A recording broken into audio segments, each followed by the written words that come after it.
So magandang araw sa inyo mga kanter. Sana okay lang kayo dyan. Medyo matagal tayong hindi nakapag-upload ng video. Busy sa trabaho. Update lang pala. Ito yung mga bago kong alaga. So hindi pala bago.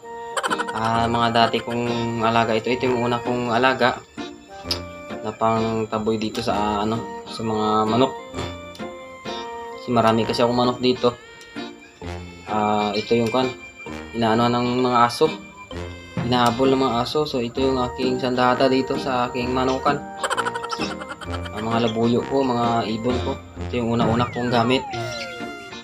Yung bala nito is yung sa may yung jolly ng emperador. Yun, so may silencer na rin siya.